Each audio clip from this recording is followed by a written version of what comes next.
All right, welcome back to the program. My guests are with me right here. I will start my introduction from my immediate left. He is Air Vice Marshal Akugbe Iyamu, retired. He's the President, Association of Environmental Protection and Climate Change Practitioners. Welcome to you, AVM, retired. Beautiful to be here. Welcome to the program. Yeah. And close to him is Josephine Okoeguale. Did I pronounce that? Yes, it's okay. Really? Okay.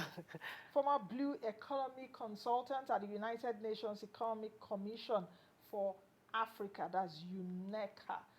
But welcome to the program. Thank you very much. Now, just before I come to my guest, let me just quickly take you through this intro, especially for those that perhaps may have noticed that there's a phrase called blue economy, or what is this hula baloo around blue economy.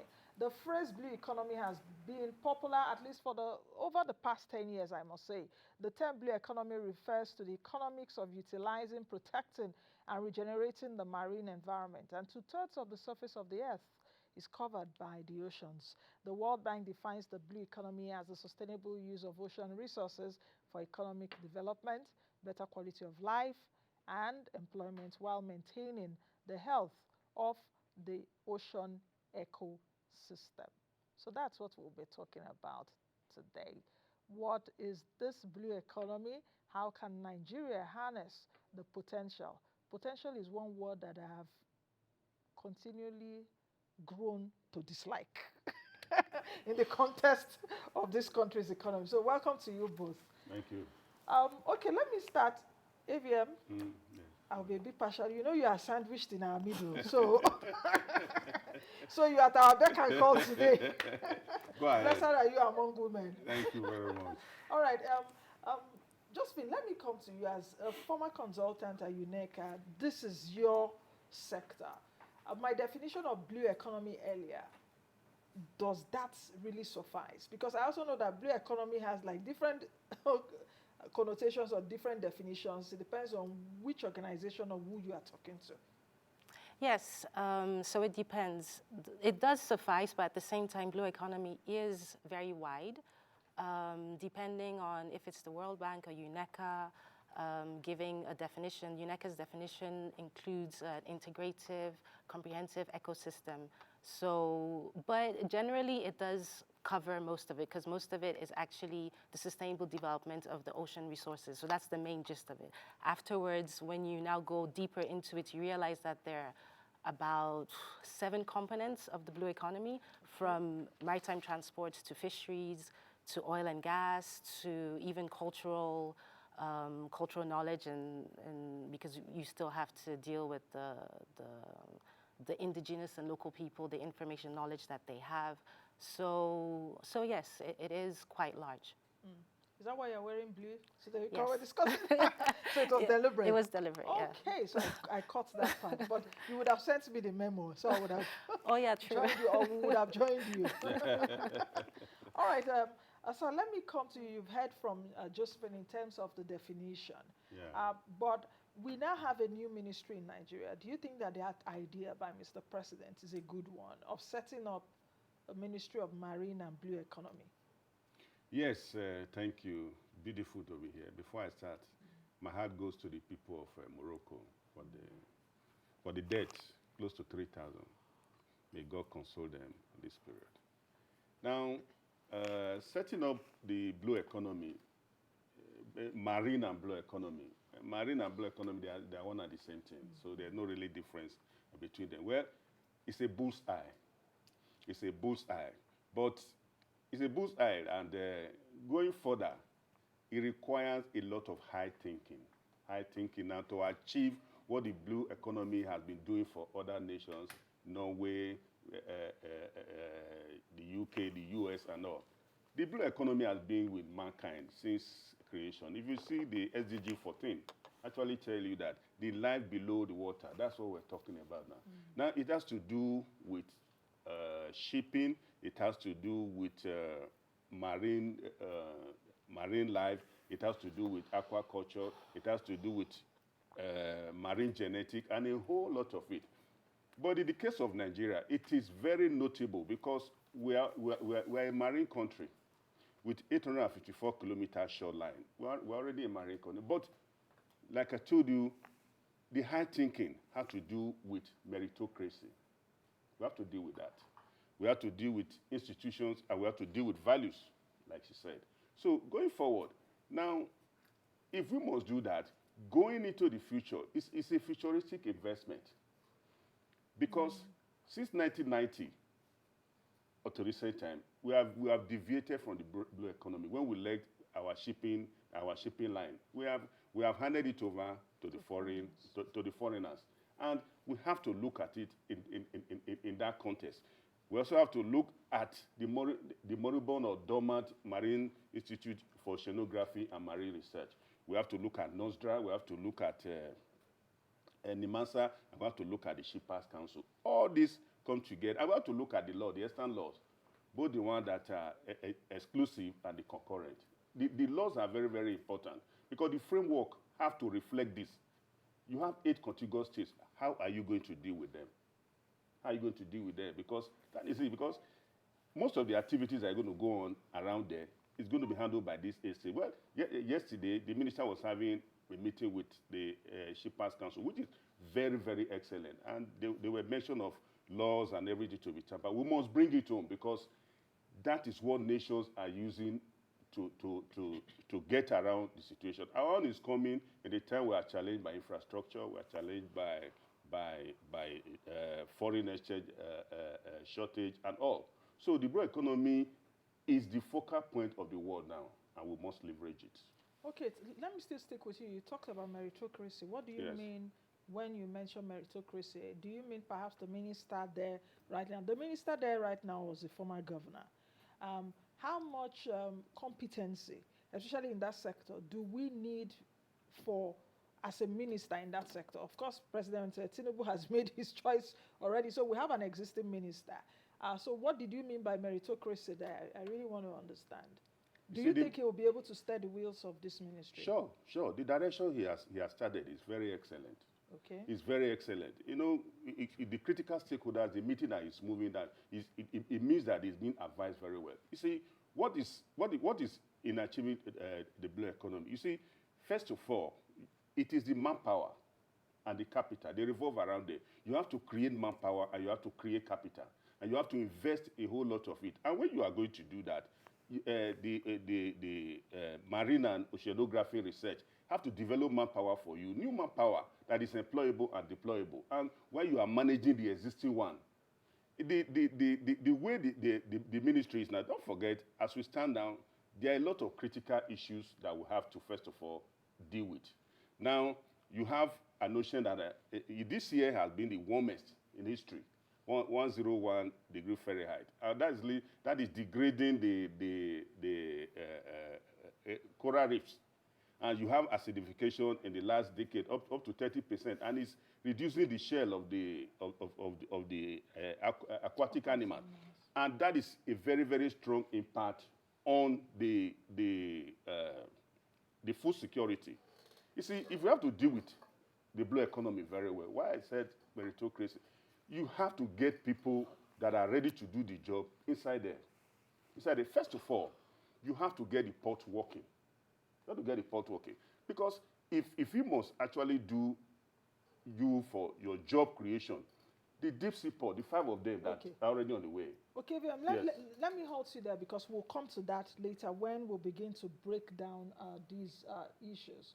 But Josephine, which part is the largest blue economy sector in Nigeria? Which part do we have comparative, or which part is our unique selling points first? Well, right now I would say the oil and gas, because that's the one Nigeria has offshore and onshore. That's the one Nigeria has focused on because Nigeria has mainly been an oil and gas country. But we also have maritime transports after that.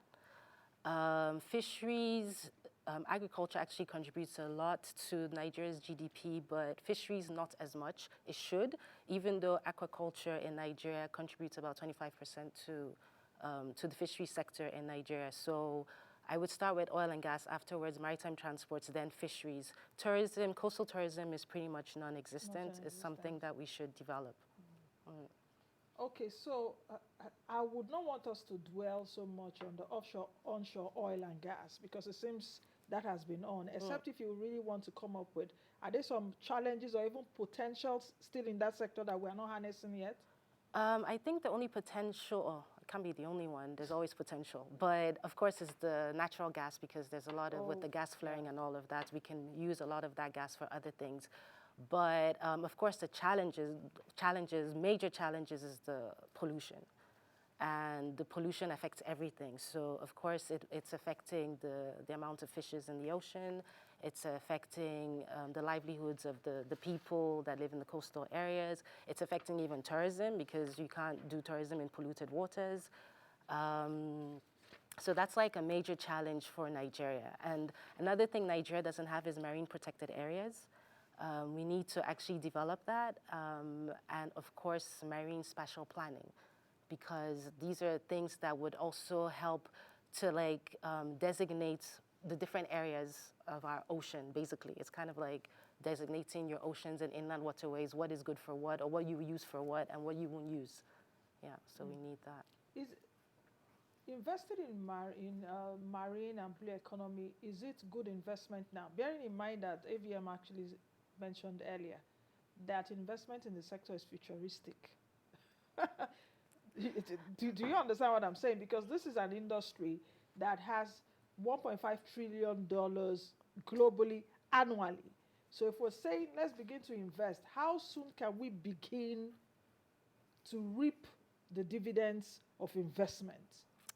I think we can reap them very quickly. Everything depends on which sector you actually, I mean, some, yes, there's short, medium, long term. So if you look at fisheries, I think very quickly, if you invest in fisheries, you would be reaping benefits. So that would be a quick win for us. Yes. Okay. Also with the ports.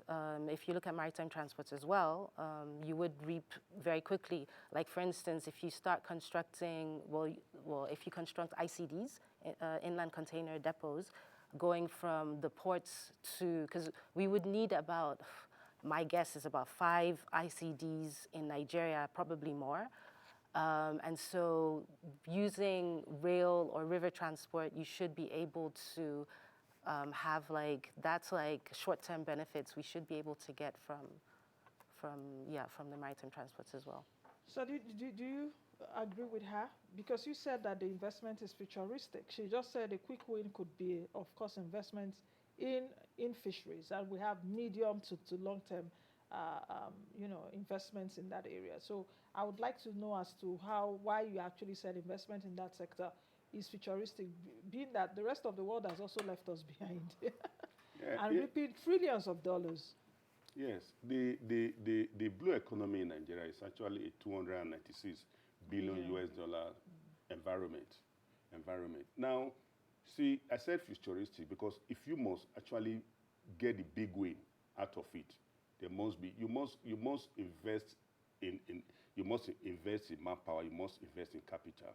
While you are doing that, you must both of them that are ready to be deployed for deployment. While you are doing that, while managing the ones that are available. Yes, I agree with her absolutely in fisheries. Now, you see, the Nigerian fishing environment, unfortunately, have been unreported and unchallenged because you have the foreign vessels coming here. And you see, we are losing up to about $70 million every year due to unregulated fisheries. You see, where it was so bad that the renowned legal man, Olisha Agbakoba, said, look, we have a 600 to 800 million US dollar fishery environment that we can actually go into and quickly do a turnaround to give job creation. The whole essence of marine and blue economy is job creation and food security. Those are the two critical areas. Now, he was advocating marine zone law, which means the NIMASA, NOSDRA, and Shippers Council to work with the National Assembly to look at how they are going to bring out laws that are very punitive to prevent this particular unregulated people that are foraging into our water, from coming to steal our fish. And again, too, the Navy must be commended. Highly, highly commended for the work that they are doing. They are doing a whole lot to do that. But if they get more, certainly they will do more. Is it because that you're a military person? No, it's not. I would have said the Air Force. I know, because you're Air Force person retired. I would have said the Air Force, yeah, but the Navy is doing very. The military is doing well. Esprit de corps, so you will not talk no, against they are not doing well. your military, because if the Navy is doing well, why are our waters not entirely secured? Why, for example, do we even have a contract in the hands of a private person securing the oil and gas, for example? You see. But I understand your sentiments. No, not sentiment now. You see, every country have what you look at. You see, the information that is available to the commander-in-chief is so broad, which you might not know. It might have its own reason for going there. But statutorily is the military domain to do most of these things. But if others are, you see, if you listen to Tantita's advert every time, supporting the military. So they have never taken absolute responsibility. You can have an English word to justify anything. Yes, supporting, yes. So the military, if you go to the Niger Delta, you have a preponderance of military support, military dominance. I know, but you can, the Trinidad people know the nuke and crannies, so they can help the military to do a lot there. Yes, that is just by the side. What we're here is how it can impact the Nigerian economy. Okay. Josephine, let's try and break down some of the blue growth areas you and AVM retired mentioned earlier. Let's try to break them down. Of course, let's talk about, I don't want us to go into the oil and gas yet, because it seems that sector is like almost overflowed. Let's take a look at other sectors. Let's take a look at fisheries, for example. For both of you, you've agreed that that's where we can also get a quick win. What are the things that we are supposed to do now that will ensure we harness the potential of that area, especially now that we have a minister? Fisheries, let's start with fisheries, then we'll go to other sectors. What are the recommendations, very quickly?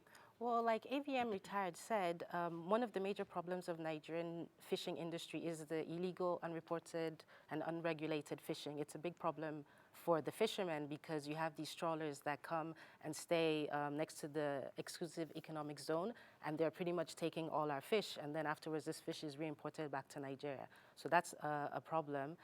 Secondly, we need to empower the fishermen. We need to be able to give them equipment, give them money as well, and eventually labs.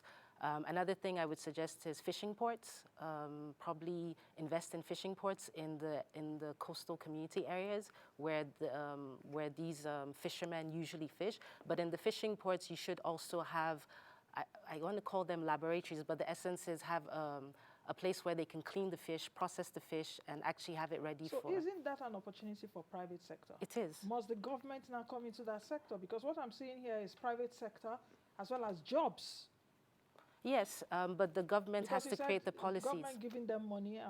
Well, not just the government. Of course, the government has to create the enabling environment. Yes. Okay.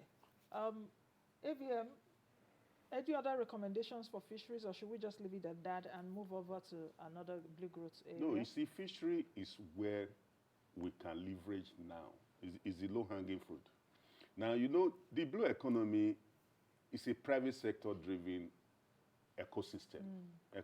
But you see, if we go there, you discover that is why I say it is futuristic. The government have to. It is not going to happen. See, you can see the zeal of the minister in coming into the blue economy to make sure it works under him. But again, too, we have to think of the resources.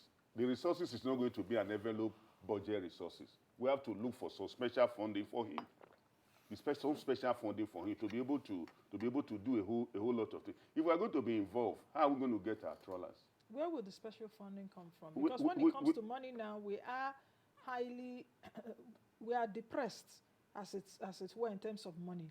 So yes. Where is the special funding that you are canvassing going to come from? Is it from international body? Because I also know that you have international blue finance across the world for that. So if we're talking special funding, where should it be coming from? From the blue finance. Meanwhile, you have the cabotage law. Law, yes. 2000, we'll come back to that. We'll get to that. You see, it is a substantial part of the SDG of 2050. SDG is a benchmark for every country to know where you are going to. That's the benchmark. Now, 14 of it actually talked about the life below the sea. That is what the UN is interested in, and there's financing for it.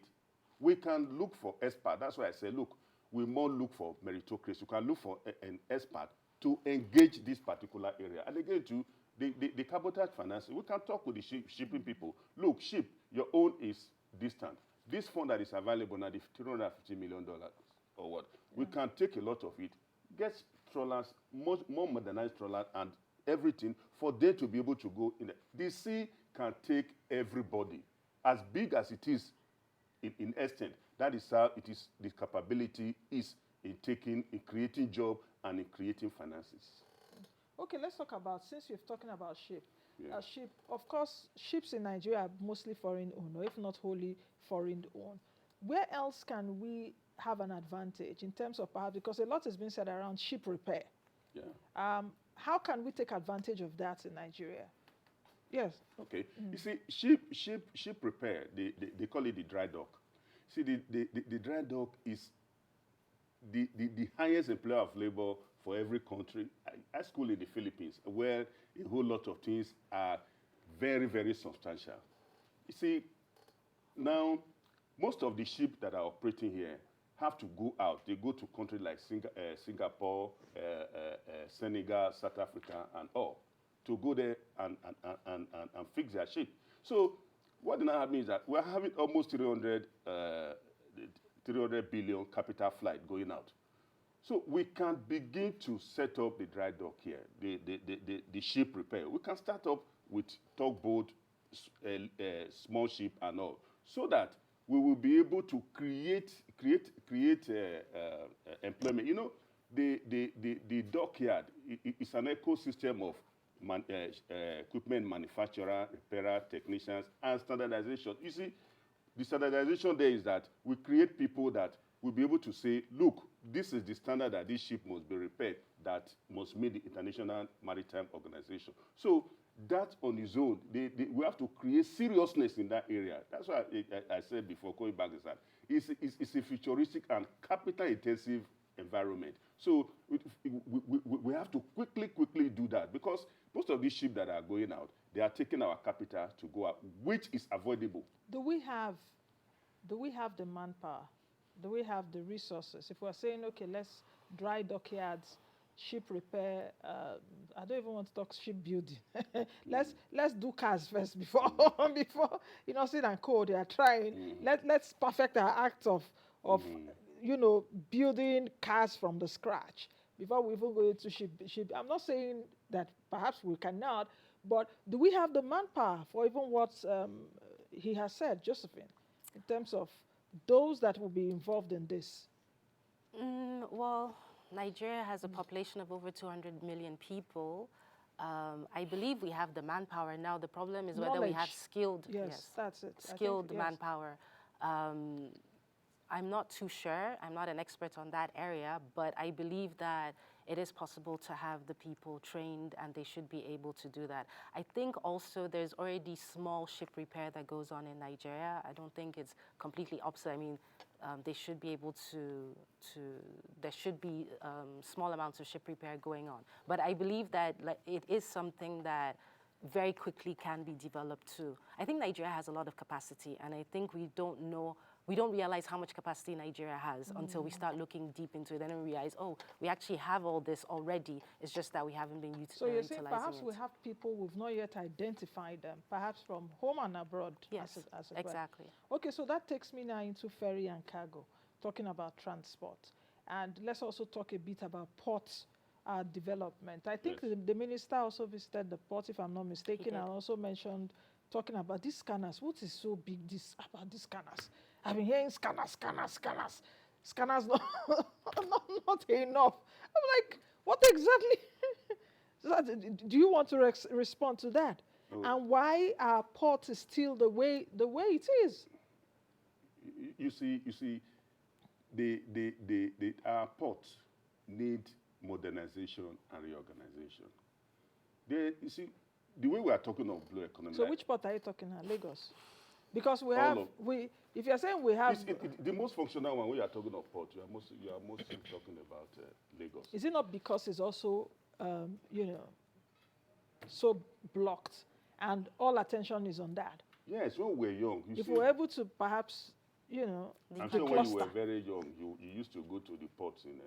I was born in Lagos, so I know, and yeah. everything. So they were No, all I know there. the Lagos, not the. See, Okay, yes, I've been to the Warri one. The Port Harcourt Yes. and all. The point I want to make is that the government, we are not starting from ground zero. We are talking of blue economy as if it just evolved yesterday. No, Nigeria has been substantially on this path over the years, with one of the most vibrant shipping line in Africa, Nigerian national shipping line, that became moribund in the 90s.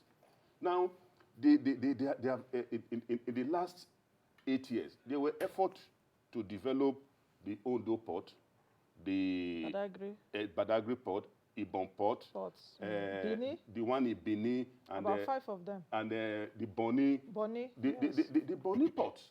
These are there. When you do this thing, what do? You create a network of ports, and your turnaround time is very high, and that leads to the revenue that you are going to be getting. In doing most of these things, again, like you actually said, ship, because you cannot talk about ports without talking about ships. Ship. Now, when during the regime of the former president Obasanjo, he came out with the inland law, the maritime and the inland law, which became the cabotage law. The cabotage law was to give ownership of the ship to Nigerians.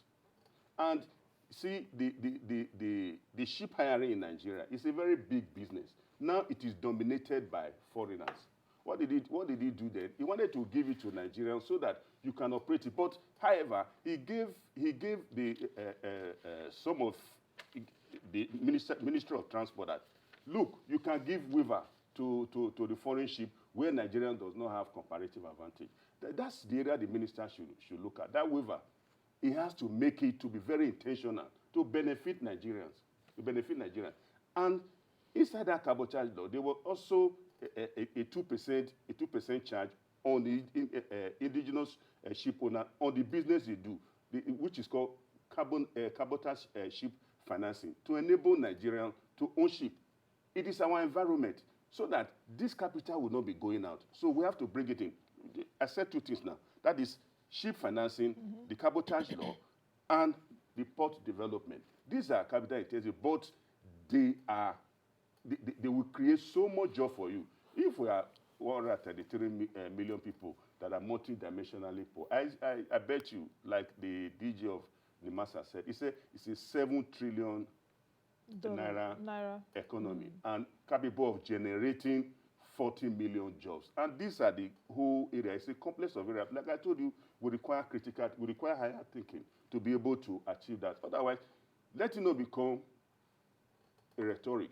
Let us take it from rhetoric to being very, very substantial. And there are key things that will follow it, which I've already mentioned. Okay, Josephine, in the midst of all of this which we're talking about, and just like he said, let's take it from talk to action.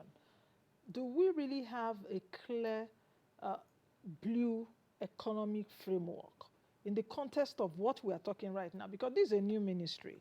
We have a new minister. I wonder I don't know if he has office yet. Or whether they will look for where to, to give to him, because it's a new ministry. So what kind of framework should Minister Oyetola be looking at in the context of everything which we've talked about, the blue growth areas, fisheries, ship repair, transport, renewable energy is also there. Yeah. There's aquaculture there. There's what else again? Mineral resources, gravel, sand, copper, all those things also from the sea. So how do we, not me, us, how does he and his ministry and every other stakeholder there come up with a framework that clearly, connects all the dots, at the end still come to the center? So essentially, the minister would have to get all the stakeholders involved in the blue economy by far, by large.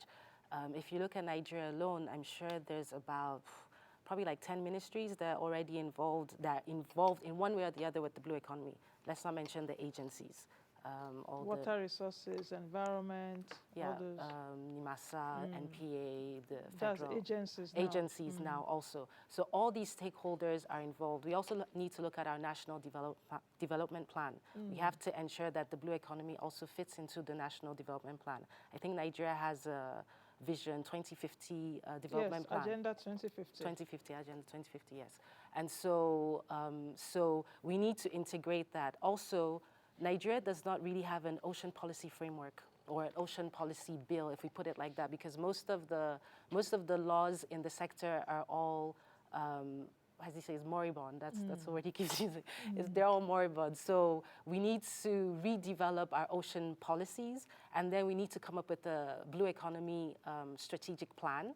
Because what we don't want is that we just want general laws that are not that we cannot implement. So of course we need the laws, but we also need for our strategic framework to be able to be effective and executed. So we need to come up with a plan that would have key performance indicators, that would have results, that would have all the ministries and all the sectors involved in it, to be able to have to be able to make this thing effective, and it's not just a rhetoric, like he says. You mentioned.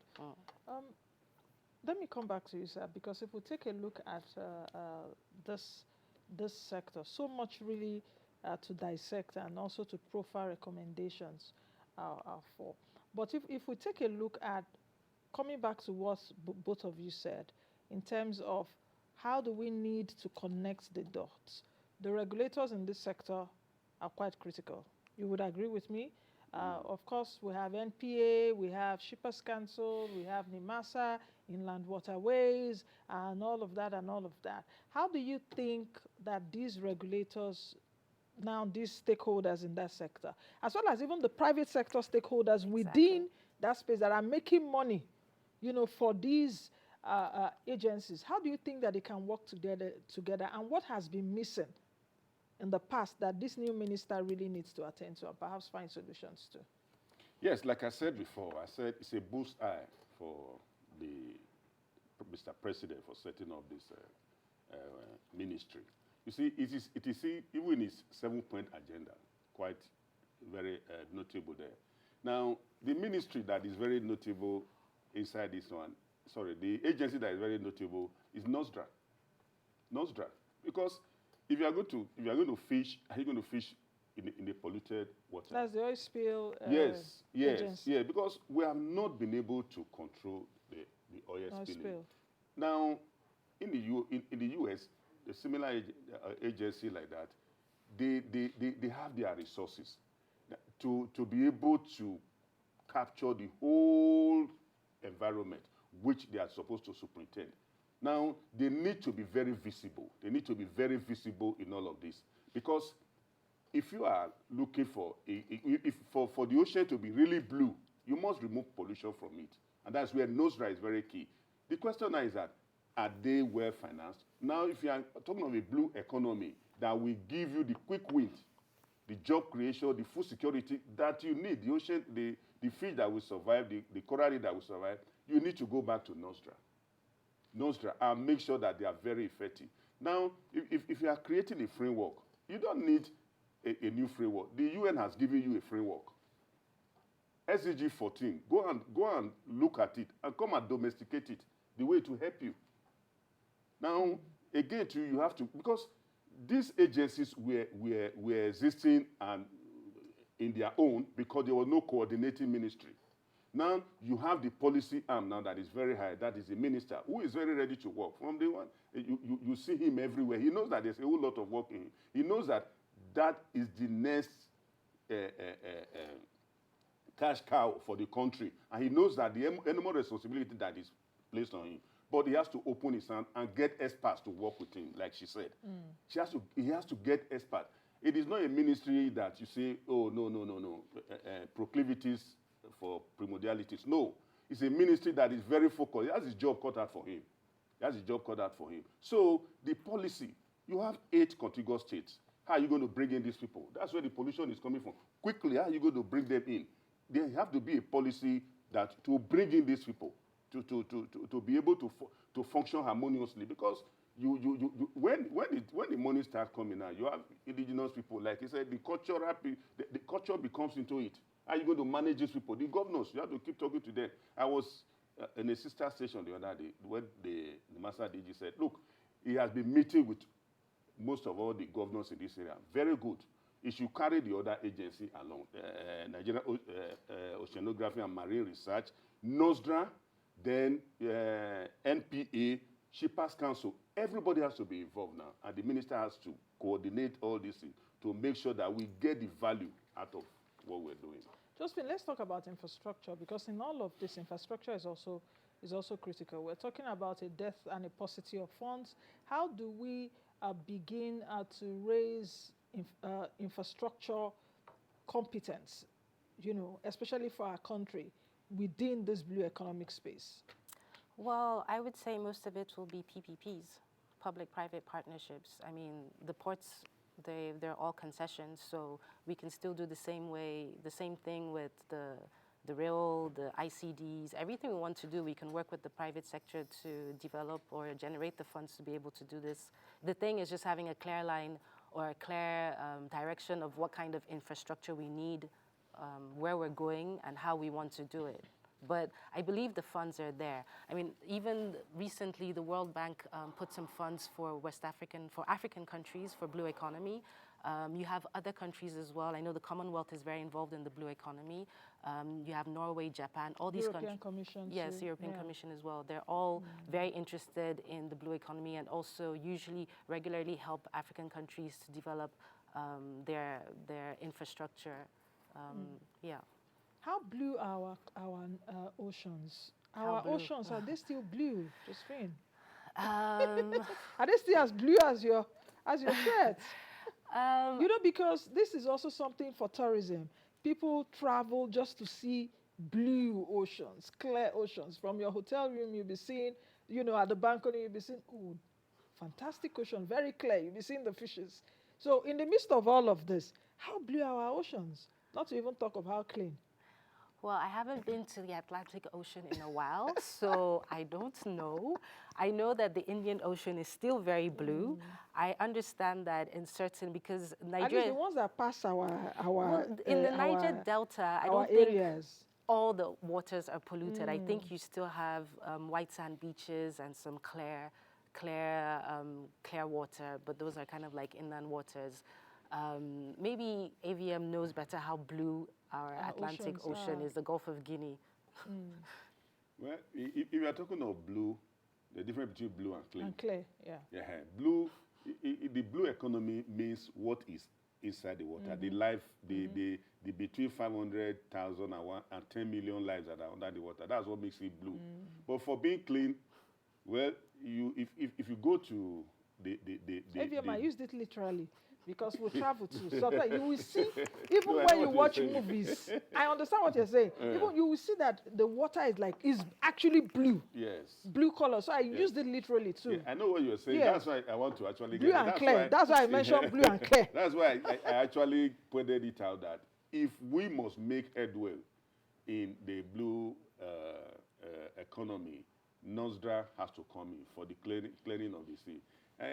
Again, you were talking of infrastructure. You see, the blue economy is coming at the Marine and Blue Economy Ministry is coming at a time that Nigeria is challenged by infrastructure, tariff and non-tariff, tax cuts and all.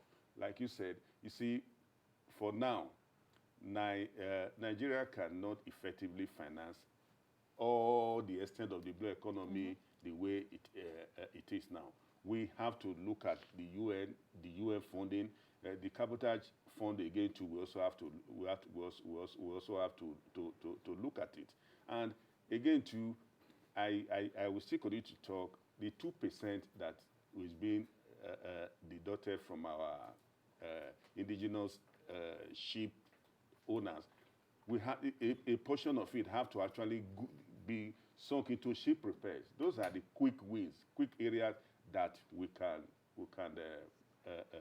do and get immediate result from. Okay, just as we close, because we'll have a minute to, we can't end this discussion without talking about safety and security. of that space. Perhaps the safety of vessels, the safety of cargoes, the safety of even the crew members. So let's end on that, especially in a country that is, inundated with insecurity challenges. Josephine, very quickly. I'm not sure what you mean by that question, but I believe that AVM spoke a lot about the security, how the Navy is doing a good job, or at least they're doing their best. I think we maybe need to develop on cyber. For example, the Minister of Solid Minerals, for example, has said they will set up a mine police. Okay. I don't know if you understand from his own perspective, but AVM actually talked about Navy and all of that. Can we do more in terms of security? That's what I'm asking. Yes, I think we can if we invest in more equipment, like also give more funding to the Navy and also to NOSDRA, because NOSDRA is actually very under-equipped also, and NOSDRA does have huge role to play in that. Okay, AVM, do you have anything to say concerning that? Yes, the DG Nimasa, the other day we were in the forum together, he said, look, piracy have been reduced to zero. That's why I said that we have to complement the effort of the Nigerian military. But then he said piracy had been reduced to zero, and the team was celebrating the first or second year, what it is. So the safety in our water is very, very important. It is the oil theft and the illegal poaching of fish that we need to address. To be aggressive on. Yes. Okay. Thank you to you both. Thank you. For coming. AVM, you survived in the midst of two women. We are more powerful than you know that. We blew ahead. All right, that's the much we can take on today's edition of the program. We've been focusing on Nigeria's blue economy. Josephine Okoeguale, former blue economy consultant at UNECA, as well as Air Vice Marshal Akugbe, Iyamu, retired President Association of Environmental Protection and Climate Change Practitioners. We've been speaking at least for the last few minutes. That's the much we can take. Thank you all for your company today. I am Nancy Naji. Be the best you can be and be the change that you want to see. I'll see you all again next time.